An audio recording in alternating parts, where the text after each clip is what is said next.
उत्तराखंड के पहाड़ों के बीच एक छोटा सा गांव था, भैरवपुर। दिन में यह गांव जितना खूबसूरत दिखता था, रात होते ही उतना ही डरावना हो जाता था।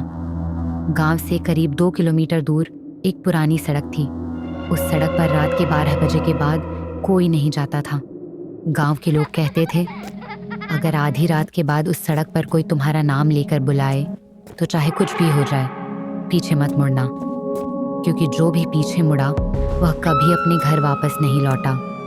लोग कहते थे कि उस सड़क पर कोई भूत नहीं रहता, बल्कि कोई ऐसी चीज़ रहती है जो इंसान का डर पढ़ लेती है और उसी का रूप बनाकर उसके सामने आ जाती है। आज तक किसी ने उसकी असली शक्ल नहीं देखी थी, लेकिन आज रात एक ऐसा इंसान उस सड़क से गुजरने वाला था जिसे इन बातों पर बिल्कुल भी यकीन नहीं था। दिल्ली में नौकरी करने वाला आदित्य लगभग 6 महीने बाद अपने गांव लौट रहा था।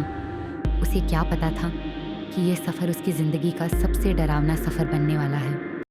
रात के करीब 11:30 बजे उसकी बस अचानक रुक गई।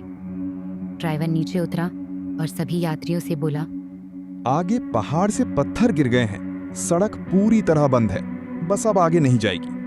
उसी समय आदित्य का फ़ोन बजा। स्क्रीन पर लिखा था, छोटी बहन। आदित्य ने तुरंत फ़ोन उठाया।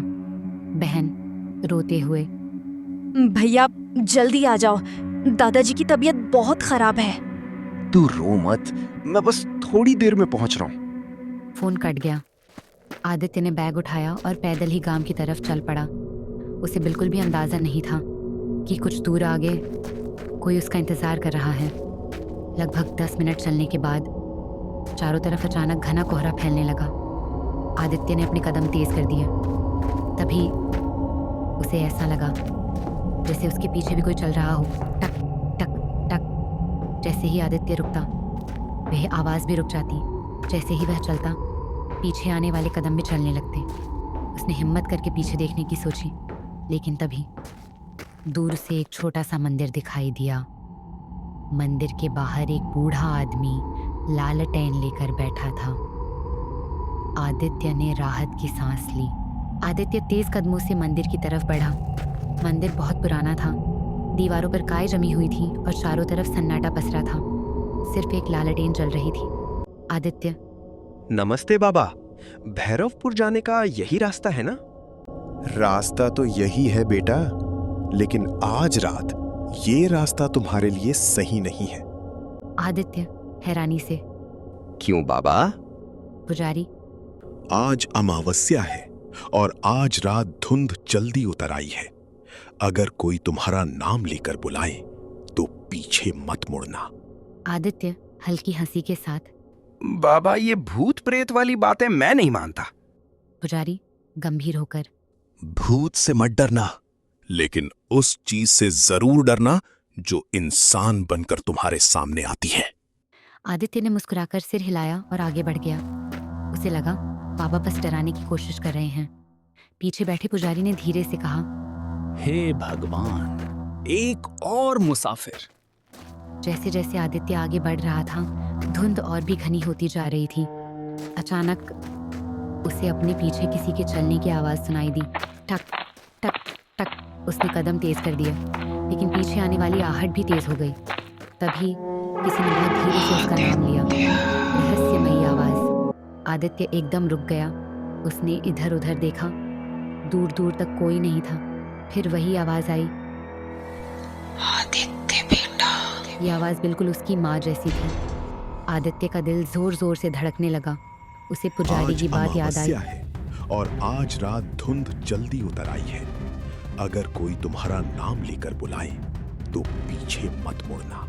उसने पीछे नहीं देखा और तेजी से आगे चलने लगा। तभी उसके कान के बिल्कुल पास किसी ने फुसफुसाकर कहा, एक बार पीछे तो देख। आदित्य ने हिम्मत नहीं हारी। कुछ दूर चलने के बाद उसे धुंध के बीच एक पुराने लकड़ी के घर की हल्की रोशनी दिखाई दी। उसने राहत की सांस ली। वह दरवाजे तक पहुंचा और धीरे से खटखटाया। थक थक थक। कोई जवाब नहीं आया। जैसे ही वह वापस मुड़ने लगा, दरवाज़ा अपने आप छर्र की आवाज़ के साथ खुल गया। अंदर एक लालटेन जल रही थी, लेकिन पूरा घर खाली था। अचानक अंदर से किसी के हंसने की आवाज़ आई। डरते डरते आदित्य घर के अंदर गया। एक पुरानी मेज़ पर धूल से ढकी डायरी रखी थी। उसने डायरी खोली। पहले पन्ने पर लिखा था। आदित्य के हाथ कांपने लगे। उसने जल्दी जल्दी अगले पन्ने पलटे। आखिरी पन्ने पर एक फ़ोटो चिपकी थी।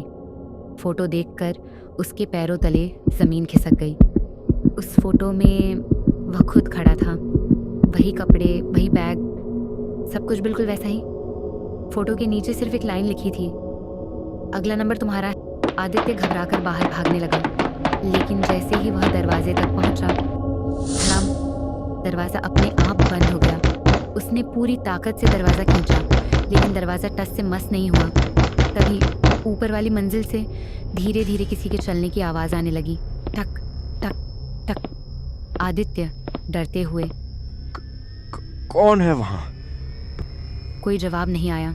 आवाज़ धीरे धीरे सीढ़ियों की तरफ आने लगी।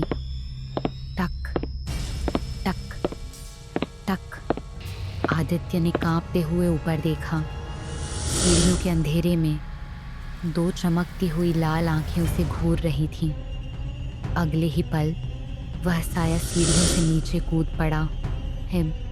उसका चेहरा इंसान जैसा था, लेकिन आंखें अंगारों की तरह लाल जल रही थीं और चेहरे पर एक डरावनी मुस्कान। साया हंसते हुए, आखिर तुम भी यहाँ आ ही गए। आदित्य घबराकर, तुम कौन हो? जो भी इस घर में आता है वो मेरा मेहमान बन जाता है। आदित्य बिना कुछ सोचे खिड़की का शीशा तोड़कर बाहर कूद गया। आदित्य पूरी ताकत से जंगल की तरफ भागने लगा। पीछे से वही साया बिना दौड़े उसके बराबर चलता हुआ दिखाई दे रहा था। भाग ले, जितना भाग सकता है। इस धुंध से कोई बाहर नहीं गया। आदित्य पीछे मुड़कर नहीं देख रहा था। तभी उसके पैर एक पत्थर से टकराए और वह जमीन पर गिर पड़ा। गिरते ही उसकी जेब से मंदिर वाले बाबा का दिया हुआ छोटा सा रुद्राक्ष बाहर निकल गया। जैसे ही रुद्राक्ष जमीन पर गिरा, साया जोर से चीखने लगा। साया गुस्से में, आज कोई मुझे नहीं रोक सकता। तो यही तुम्हारी कमजोरी है। रुद्राक्ष की रोशनी फैलते ही धुंध छाटने लगी। आदित्य ने देखा, वहाँ कोई घर था ही नहीं। जहाँ वह खड़ा था वहाँ एक जला हुआ खंडहर पड़ा था। उसी समय मंदिर वाले बाबा उसके सामने आ गए। बाबा, ये सब क्या है? 20 साल पहले यहाँ एक आदमी ने लालच में पूरे परिवार को जिंदा जला दिया था। मरने के बाद उसकी आत्मा इसी सड़क पर भटकने लगी। साया फिर से धुंध के बीच में निकला। इस बार उसका रूप पहले से भी ज्यादा भयानक था। आज कोई मुझे नहीं रोक सकता। रुद्राक्ष उसके सामने कर और भगवान का नाम ले। आदित्य ने आंखें बंद की। ओम नमः शिवाय, ओम नमः शिवाय। अचानक रुद्राक्ष से तेज रोशनी निकली। साया दर्द से चीखने लगा। उसका शरीर धुएं में बदलने लगा। कुछ ही सेकंड में वह पूरी तरह गायब हो गया। उसी समय पूरी धुंध भी छूट गई। आसमान साफ हो गया। सुबह गांव वाले उस सड़क पर पहुंचे। उन्होंने आदित्य को सड़क किनारे बेहोश पाया। जब उसे होश आया तो उसने रात की पूरी घटना सबको बताई। गांव का मुखिया, आज तक कोई उस सड़क से जिंदा लौटकर नहीं आया था। बेटा, तुम्हें भगवान ने दूसरी जिंदगी दी है। आदित्य चुपचाप आसमान की तरफ देखने लगा। 2 दिन बाद आदित्य वापस दिल्ली लौट गया। उसे लगा कि वह डरावना सपना हमेशा के लिए खत्म हो चुका है। लेकिन एक रात जब वह अपने कमरे में बैठा था, उसके मोबाइल पर एक अनजान नंबर से फ़ोटो आई। उसने फ़ोटो खोली और उसके होश उड़ गए।